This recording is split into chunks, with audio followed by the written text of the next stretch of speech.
December 27, 1999. It was supposed to be another night of music and celebration at Club New York.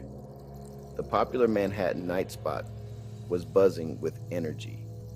Hip-hop stars and their entourages mingled with the crowd. No one could have predicted the violence about to unfold. In the early hours of the morning, gunshots rang out.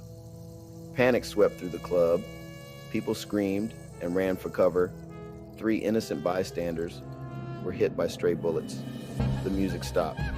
The party was over. A night of fun had turned into a nightmare. The incident would soon make headlines across the nation. It involved some of the biggest names in hip-hop.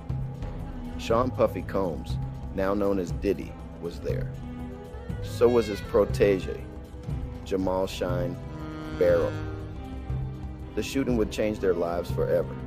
It would also leave lasting scars on the victims.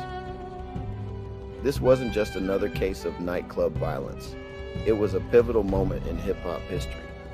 The events of that night would spark debates about gun violence in the music industry. They would raise questions about celebrity justice. And they would leave 3 victims struggling to rebuild their lives.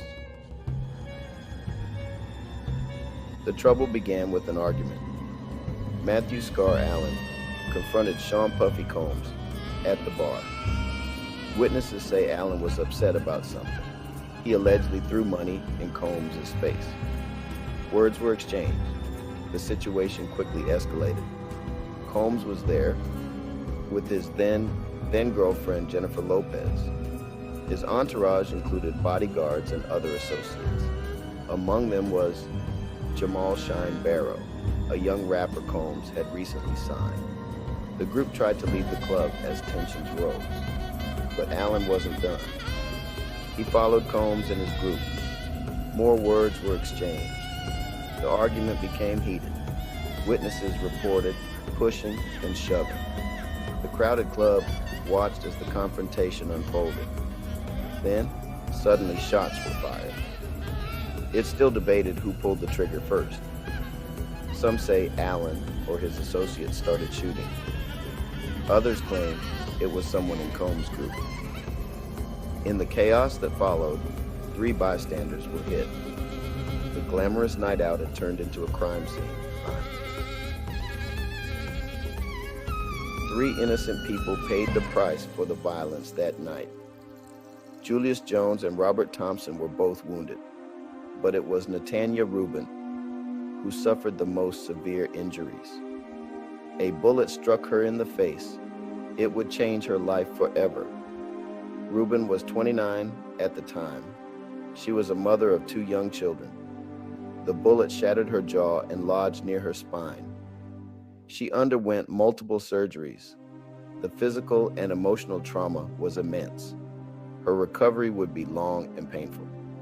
In the immediate aftermath, the club descended into chaos. People rushed for the exits. Police sirens wailed in the distance. Combs and Lopez fled the scene in a vehicle. They were later stopped by police. A gun was found in their car. This would lead to weapons charges against Combs. Meanwhile, Shine was arrested at the scene. He was charged with attempted murder and assault. The young rapper's promising career was suddenly in jeopardy. The hip-hop world watched in shock as the story unfolded. It was a stark reminder of the real-world consequences of gun violence. Section 4. Justice served, the trial and verdicts.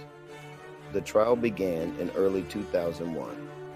It was a media sensation. Combs and Shine were both charged with gun possession and bribing a witness. Shine faced additional charges of attempted murder and assault. The courtroom was packed every day. Reporters hung on every word. Combs had a high-powered legal team. They argued that he was innocent of all charges. They claimed he was simply in the wrong place at the wrong time. Shine's defense was different. His lawyers admitted he fired a gun, but said it was in self-defense. After a lengthy trial, the verdicts came in. Combs was acquitted of all charges. His supporters cheered. Critics cried foul.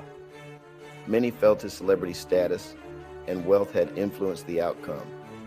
Shine, on the other hand, was found guilty. He was sentenced to 10 years in prison. The verdicts left many questions unanswered.